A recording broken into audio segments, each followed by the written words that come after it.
it's just the way sometimes this timing. And like Mark James, who I believe wrote Suspicious Minds, did these songs before Elvis in 1967.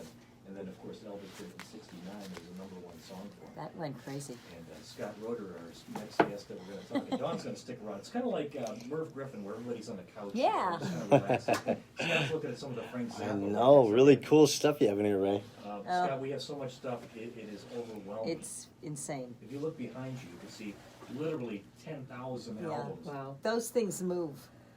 I mean, it's a whole That mood is back there. fantastic. What a collection, Ray. They move in many ways. Scott Roeder. Scott's been a friend of mine for a long time, and Scott and I met at the Lakewood YMCA back in the '90s, and I helped coach his kids in baseball when they were at Lake High School. But really, the reason Scott is here today is to talk about crime reconstruction. Scott is an expert at that. He does a tremendous job. He's been on many television programs, recently on the Oxygen Network, dealing with the smiley face killer. Scott, let's expound on that. Yeah, sure. Well, I was brought in by these two retired New York City detectives, a gentleman by the name of Kevin Gannon and his colleagues, who have been investigating the smiley face killers, what they believe is a group of serial killers, or an individual, most likely a group, that have been abducting men in the United States on the East Coast, everywhere from upstate New York to southern Ohio, Pennsylvania, South Carolina. They've documented well over dozens and dozens of instances that fit this particular profile. Each one of these victims, they all have a very, very similar type to them. They're all Caucasian males between the ages of 18 and 30 years old. All no criminal background of any kind, really. Like a psychopath. Really, yeah. I mean, There's no signs, outward signs of this kind of egregious behavior. So all of a sudden, they're kind of under the radar. I hate to use that word. I can't think of anything better.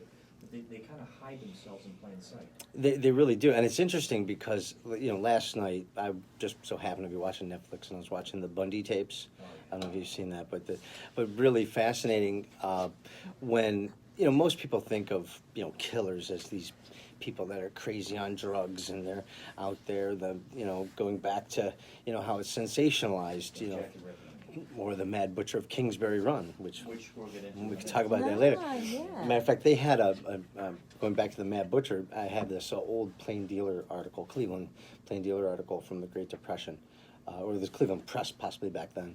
I think it was still the Plain Dealer. No, well, I mean, there was the Press, there was the Cleveland News, and the Plain Dealer's always been there. Okay, so it was definitely the Plain Dealer. But they had this sketch drawing of the Mad Butcher of Kingsbury Run back during the Great Depression, and it was literally a cartoon character of a maniacal, evil monster wielding a knife, And that kind of has fit, the general public's attitude of, what is a killer? I mean, these crazy people. But as in Ted Bundy and as in a lot of serial killers, these are people that hide in John Wayne plain. Gacy. Yeah, I mean, he was a child performer. I mean, He's a clown. yeah. It's frightening. It's absolutely just. I've never liked chills up your clowns spine. since then, right? I mean, never miss an opportunity to punch a clown in the face. I'm sorry. But This is exact clowns opposite of Dawn. The good stuff. This is the bad stuff. Well, Let's not not look at on that. it- You're being let's not look at it as the bad stuff. Let's look at it as what we're trying to do is uncover things to stop these people. So And what you're- closure for these families would be Closure. huge. So that's not bad. That's actually No, good. you're right. But in the smiley face killers, getting back to the smiley face killers, in each of the victims, they're found near a body of water, which is one of the other things that link them together. And a lot of these killings have been ruled accidental drownings or suicides. And in each one of the bodies, there is a smiley face found in graffiti near the body, whether it's on a bridge or on a rock or on a wall. Well, it's a calling card. Yeah, it's a calling card. I think it begs itself toward, possibly some copycat stuff. But at the same time, it's just this ironic thing to put near a body that's been, killed or dumped or staged to be found. Goes back to, some things you've seen in the movies over the years where, kind of these ironic kind of calling cards. But in any event, I work on a particular case regarding the death of Tommy Booth, who's a 24-year-old gentleman, lives in the suburb of Philadelphia. And he goes out with his friends one night. Just a normal night, no special occasion or anything like that. And they're out till 2 o'clock in the morning at this hip hop club, listening to music and dancing with girls and doing whatever they're doing. And 2 o'clock in the morning, they can't find their friend Tommy, and we actually have him on videotape, in the club, so we know he was there, but nobody saw him leave, and he wasn't found again for almost 3 weeks. When he is found, mind you, his parents are freaking out. They're forming search parties. The people are they're going on the news. They're taking out articles. They're trying to find their son. There's no reason that they thought he could have been missing or gone voluntarily. So why would he just automatically just leave? Right. And leave no trace of where he's going? Exactly. So you're thinking, oh, there's got to be foul. What could it possibly be? Right, exactly. Or maybe he was involved in something they didn't know about. No, we don't know. Right. But in any event, he's found almost 2.5 weeks later, face down in 2 inches of water in a creek, which is directly behind the bar where he was last seen.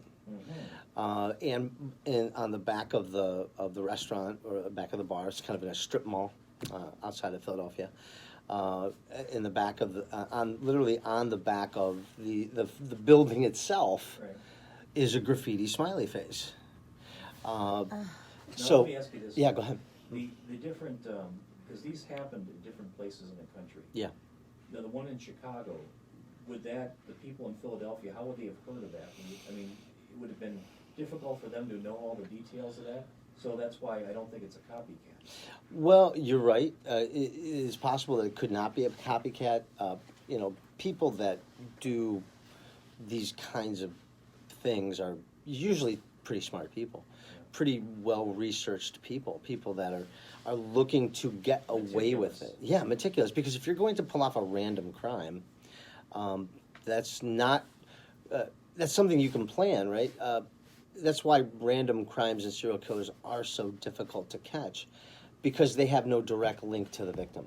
90% of all people that get killed in the United States are killed by somebody they know.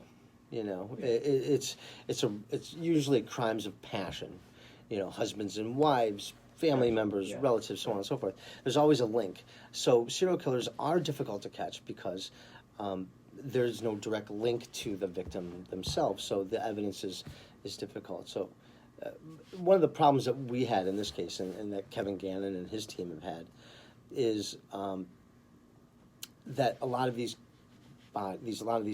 people who have died were ruled accidental drownings and homicide. So our goal, going back later, is to try to convince law enforcement, in this particular case, the police department and the county coroner, to look at the evidence that we found in investigating the case with fresh eyes and overturn their rulings of accidental death to a homicide, so that they can actively go out there and search for who abducted and killed Tommy Booth. What they found and then what you found, what's the difference? Like, let's take the one in Philadelphia here. Sure. Okay, now the initial police report obviously listed things that they found on the body or near the body, right? Yeah.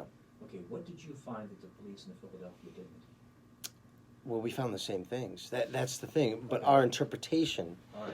of It's it like was water in the scientific. lungs shouldn't have been there. Isn't that what they said? Well, there about should the be. network, or Well, vice versa? well, there should have been water in the lungs. Exactly. There and was not. Wasn't. So There And was there just not. drowned. wasn't. Things That like- means that he was Wasn't that what they murdered and then put in the water. Well, that's correct. I mean, if you're going to, there's a couple different ways you can drown, right? So, one of the most typical ways is you go into the water and you're conscious. And if you go into the water and you're conscious, you're going to be swallowing the water, right? And then you'll definitely have water in your lungs. Now, if you go into the water and you're unconscious, you're going to have minimal amounts of water in your lungs, but that means that you didn't drown. right? That means you were dead before you went into the water, right? So there was no lot of water in his lungs. That was the first thing that we looked at. Okay, maybe he didn't drown. Okay, but we wanted to look even further, and I think the other thing was about time of death. There's a lot of controversy about this, but I talked to many forensic pathologists. Now, after almost 2 weeks, or after two weeks, almost 3 weeks, There's level of decomposition. there should be a substantial amount of decomposition, but even more so than decomposition was the rigor mortis, right? So rigor mortis sets into your body after you die somewhere between 2 to 4 hours. Right. And it stays fixed up until, at maximum, 36 hours. And then the body will release. And all rigor mortis is your muscles kind of tensing up. It's part of the decomposition process. Right. And then after rigor mortis, the body should start to decompose. Now, It'll do it faster if it's warm up. true, and it'll be slower if it's cold out. But that does not affect rigor mortis. And as a matter of fact, Dr. Sirweck on the program, agreed with me wholeheartedly. He agreed with my findings wholeheartedly. I get a lot of criticism. Well, how can you do this, Scott? You're not a forensic pathologist. I've worked on hundreds and hundreds of cases involving how people die, right? That's exactly what I do for a living. Well, you reconstruct the crime. Right. So, Yeah, we so reconstruct how, and I've reviewed hundreds and hundreds and hundreds of autopsy reports, whether it's drowning victims, burning victims, shot by gunfire, car accident, whatever it might be. I know that, and it's empirical evidence. You can look it up in a medical book. You know how long it takes for rigor mortis. Now, did the cold weather extend the rigor mortis? Maybe a little bit here and there. But there's other environmental things with regard to this case that are just off the map, not consistent with any kind of an accident. For example? There was a search party with trained cadaver dogs searching the area of the creek the day before he was found. They couldn't find anything. So in other words, you're telling me that he probably was dumped there afterwards. Yes, absolutely. He was definitely dumped there. Matter of fact, there are signs that the police just ignored. And I don't want to blame it on the police so much. Why don't we just say they possibly overlooked something? Yes, yeah. They did not interpret it in the way I would have interpreted it. But then again, I have the benefit of armchair quarterbacking this case and not doing it live, right? And so when the body was found, there were clear drag marks, I think, where the body was dragged in this soft clay kind of mud down toward into the creek. And then also, I thought it was extremely bizarre, there were these 2 sticks that were placed, I thought they were deliberately placed between his legs and under his armpits. These are not naturally evolving sticks. I was in that creek. I was hip deep in that creek. I fell into that creek. There are no sticks and plant life that's coming up out of this creek. This is a saltwater creek. Okay. And there's a lot of brush around the edges, but there's nothing coming up from underneath. He wanted that body to be found? Yes, of course. Yeah. That's the maniacal part. It was a staged. Right. It was a staged recovery. So he was like throwing this in the authorities' face. Yeah. I think so. Yeah, they put him there to be found. And there was no particular reason that he was actually, it was just random, right?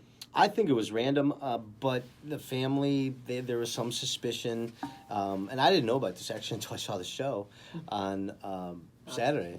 On Saturday was that he had some fearful things going on. He might have been involved with some people that were running guns. Okay. Selling illegal guns. I don't know. I didn't know this, but a lot of that stuff is not what I get concerned with in my job. Because my job is about the physical and the forensic evidence. Facts. Yeah. Facts, just the facts. Yeah. Okay. So what was your final conclusion of all this? What was your analysis? How did you present this? Well, I presented my findings to Chief of Police Scott Williger. And he was not too pleased. And if you go back and look at the episode, which you can find in the Oxygen app on your smartphone, or you can tune in to any of your local cable providers. I think Oxygen is free, free cable TV. I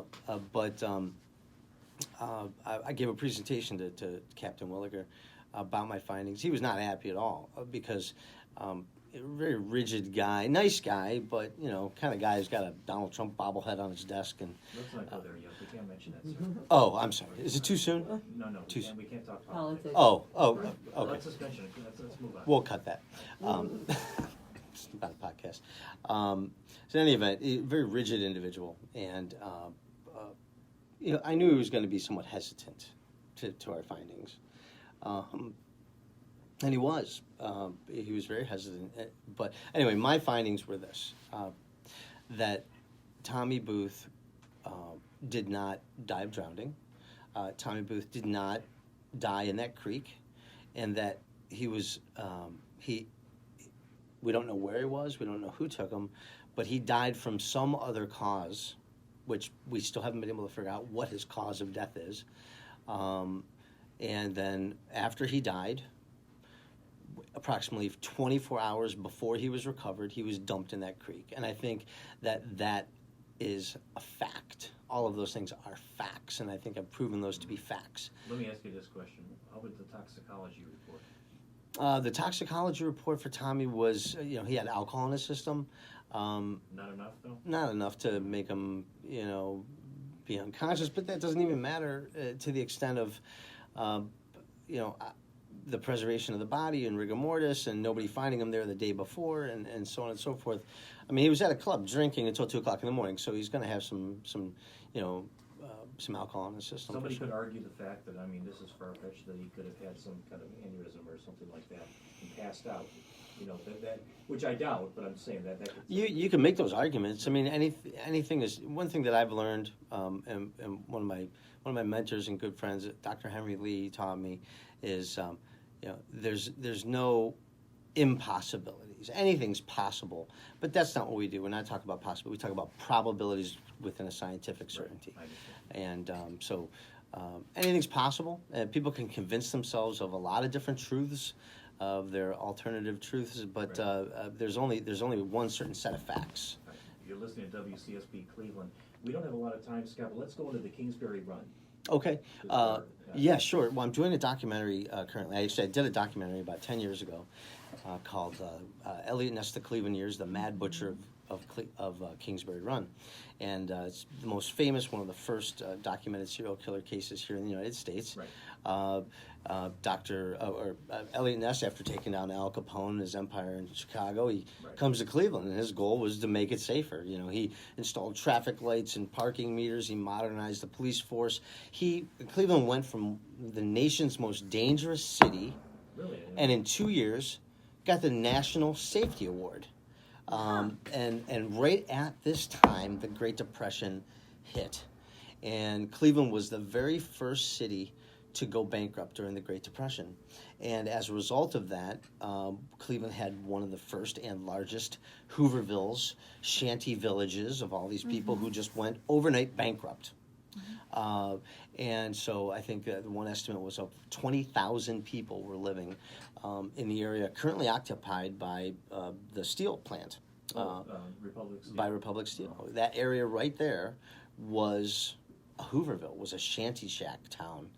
And that is where the killer was abducting his victims. He felt that probably there was an area where nobody's going to even care about these people.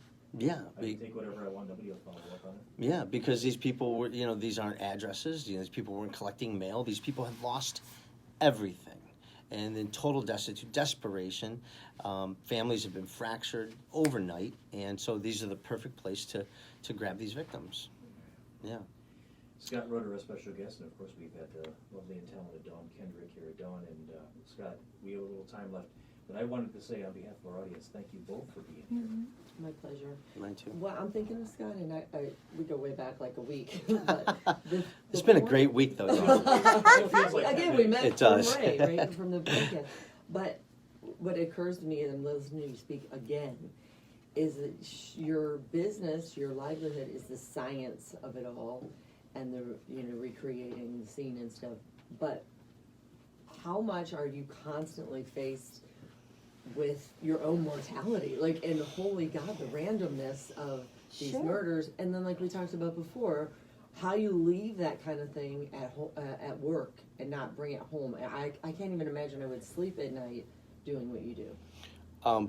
Sleeping is difficult from time to time. I'm not saying that it hasn't affected me. I'm very, very conscious of my mortality. But I think, the positive part about that is it makes you appreciate, that you are alive. The gratitude, we talked Yeah. about that. Right. Yeah. You can go back to that. You could look at it two different ways, right? You could look at it like, the world is evil and people are out to get you on every corner. Or you could look at it like, I'm really lucky. I have people that love me. I have children that are healthy and successful. I have, family. My parents are still alive and doing great. Hi, Mom and Dad. And, Listening? yeah, I told them my mom and dad definitely wanted to come and listen today. And I'm telling my dad, don't get up on the roof. Hire a kid down the neighborhood. Don't do it, Dad. Yeah, It's not Don't worth try it. this at I don't want to home. go up on my own. Well, he's 78 years old, and he's just one of those guys that just wants to do everything on his own. God bless him. He's tough old German guy from Cleveland, Ohio.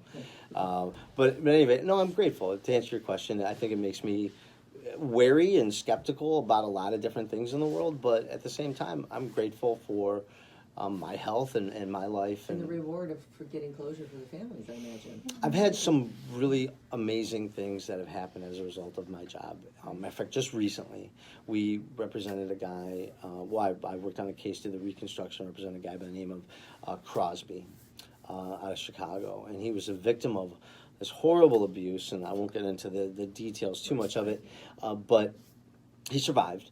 And as a result of our efforts in reconstruction and so forth, we were able to get him and his family this $1.5 million settlement and an apology. And this is something that's going to help him kind of reform his life. And we couldn't be happier. He's the nicest guy in the world. And just a victim of this horrible situation. But through our efforts, we made his life a little better. And hopefully he is going to take that and pass that down the line and make other people's lives better, which I'm pretty sure he will. Do you have any cases that ultimately helped exonerate someone who might have been falsely charged? Yeah, we've done several of those. That's cool. Yeah, there's this case up in Long Island, New York. The actual case name will come to me, but it was this young man, 18 years old at the time, living with his mother and father, and again, his parents were, horribly bludgeoned and stabbed to death in their home, a very wealthy home in Long Island. He was having problems as a kid, kind of, emotional problems and things, and he was compelled by the law enforcement at the time, this is going back 20 years ago, to confess to killing his own parents. Oh, And they coerced him. Yeah, they coerced him to admit to killing his own parents, and he was convicted and went to jail. And then I worked with the Innocence Project and Barry Scheck, who's one of the best lawyers I've ever met. Yeah. And we did this reconstruction, and through not just my effort, but dozens and dozens of people. And this is all voluntary work. When you work for the Innocence Project, we don't get paid for this stuff. You volunteer your services for the purposes of justice, right? You're trying to right some wrongs. And anyway, long story short, he gets out of jail. He's found not just not guilty, he's found innocent. Wow. Which is a huge legal standard. Sure. And then Yeah. that opened up him to be able to file a wrongful prosecution lawsuit. He was awarded X amount of dollars. yeah, X amount of dollars. X amount of dollars. I don't know exactly what the number was, but a lot of money.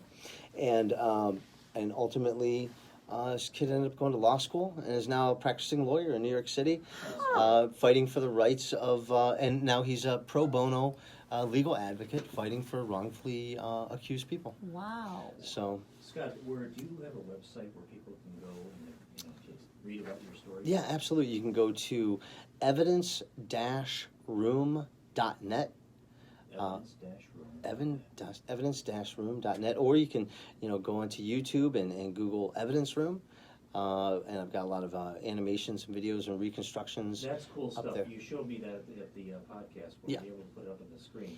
when you see Scott's reconstruction in animated form, it really, really makes sense, because there's a whole bunch of other cases that we haven't got into that really were eye-opening. So I think when you see it like that, you get a better perspective of what's going on. Well, you're absolutely. That's one of the reasons when I started my company in 2002. It was more than just wanting to go out there and do something on my own. I wanted to tie these visual presentations, whether it's a physical science experiment, whether it's a computer animation, tie it to the actual evidence in a case, so that we can really have this foundation to tactilely educate a jury as to what the facts of a case are, because it's so confusing sometimes when you're sitting on a jury and you have these lawyers and they're talking their legal jargon and so forth. They obfuscate sometimes, and they just try to send you a different direction, and they try to make things very confusing. By the way, you're listening to WCSB Cleveland. That's a place where nothing is confusing. Well, as we all know, being a lawyer is they're advocating for a particular point of view, right? So whether the evidence is in their favor or not in their favor, they're still going to argue their point, because that's what their job is. But my job is not to advocate. I don't get paid more if you win. I don't get paid less if you lose, although there'll be some lawyers out there that would argue with you about that. But I get paid the same no matter what. Your job is to dig up the facts and find out exactly how this particular situation happened. That's why they're hiring you, to reconstruct the crime, so they find out the truth. Right, to be a truly independent expert witness, to reconstruct it based on the physical and the forensic evidence and the facts of the case. And that's what we pride ourselves on, because, at the end of the day, we are looking for the truth. And you can certainly, in your case, you can handle the truth. I can't handle the truth. That is great. Yeah, thank you. He's served that one up. Dawn has covered a lot of stuff too. Dawn, do you have any more questions for Scott you'd like to add here?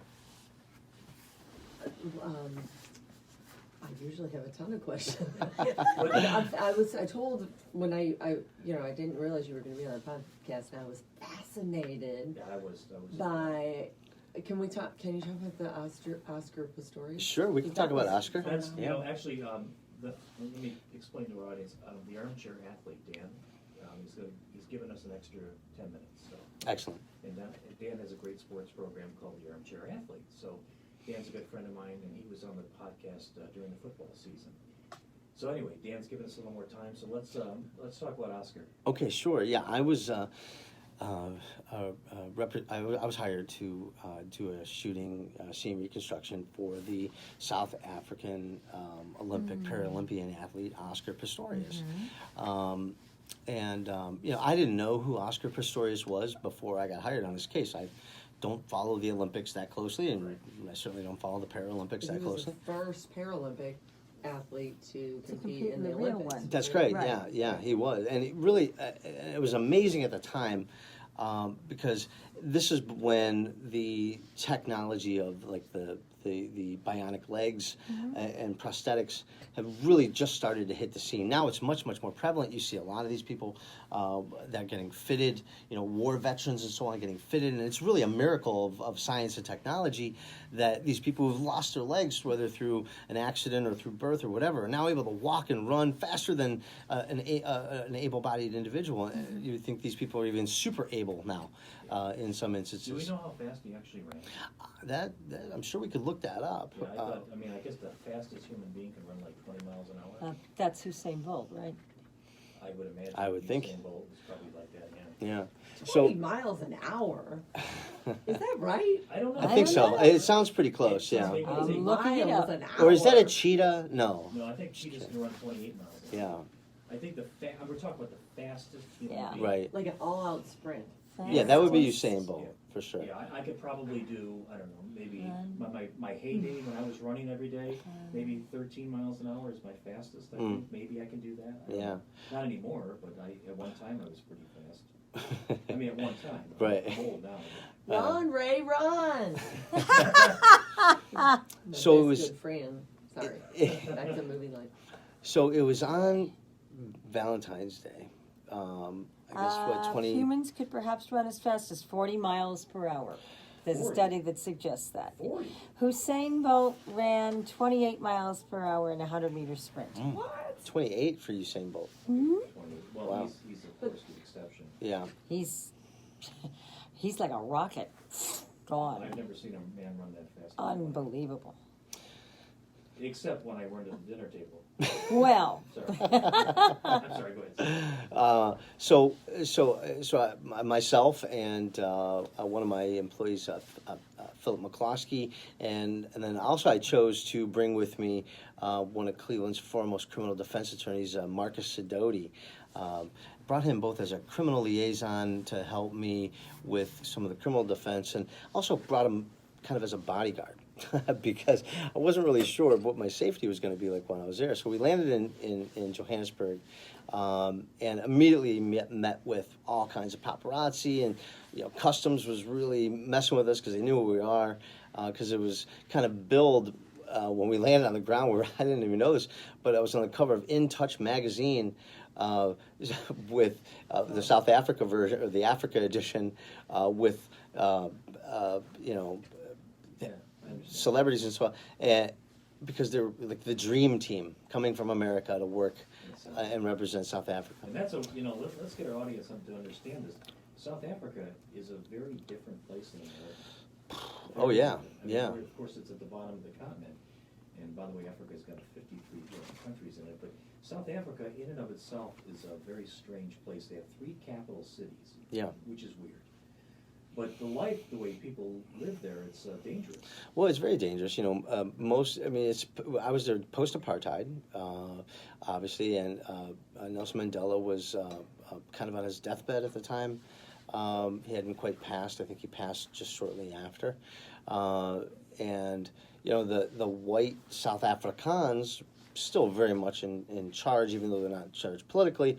They still own all the land and so forth. And it's an odd place to be in that you're living behind a 12-foot brick wall with a 5-foot electrified fence, and it's not to keep the lions out, but although you can hear the lions at night when you go to bed.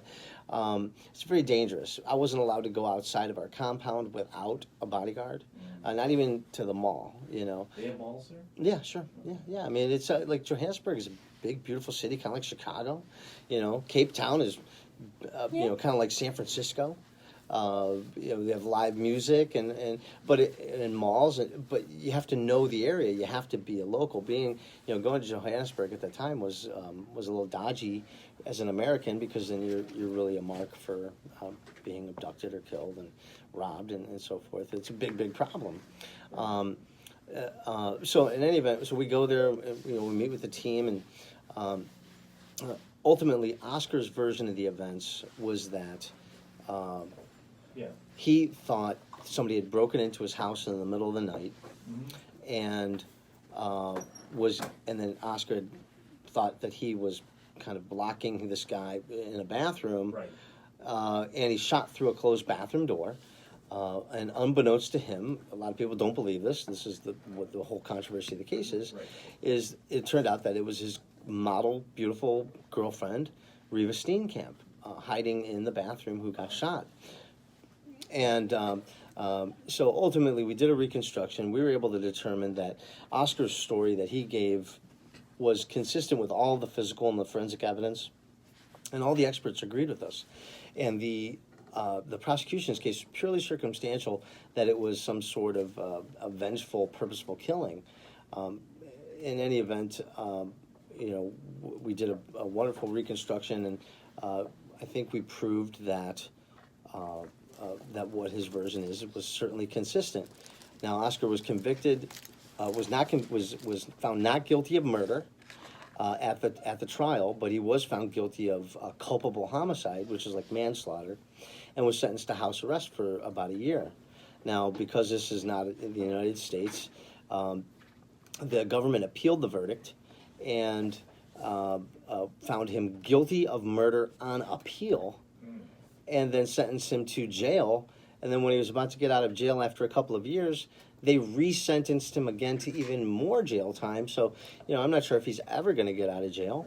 This has ruined his whole life, and obviously the lives of a lot of people have been, horribly affected by this case. When you see the computer animation, you realize that really there could have been a lot more at stake than what you would assume. that when you're standing on the other side of the door, like you showed that. Yeah. If you were him and you had that split second, so it helps a lot, like you say, to bring that kind of a version of what happened in seconds, and let not in Africa, not the jury, but people who are going to make the decision see it. It was fascinating to me. Yeah, great stuff. Scott, once again, give your website out, please. Sure. You can, if you want to find more about the Evidence Room, you can go to evidence-room.net. And Dawn? Thegoodstuffbydawn.com. Thank you. You let me say that like 5 times, so that's good. But he's under construction, so be patient if you would. Well, ladies and gentlemen, on behalf of everybody here at WCSB, thank you, both of you. You were fantastic. Cindy, thank you as well. Oh, sure. And, Anytime. We'll be back, of course, next week with more fun, more excitement, more great music. Mm-hmm. And if you would like to listen to this show again or any part of other shows, you can go to raycarkam.com.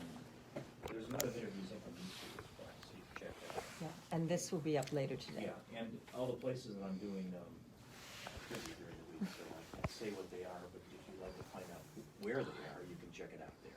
Website. Thanks again, folks. We'll see you soon.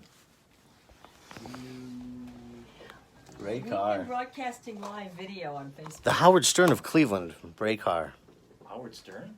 I don't know, maybe Howard Stern. All right, thanks for watching, everybody. Bye.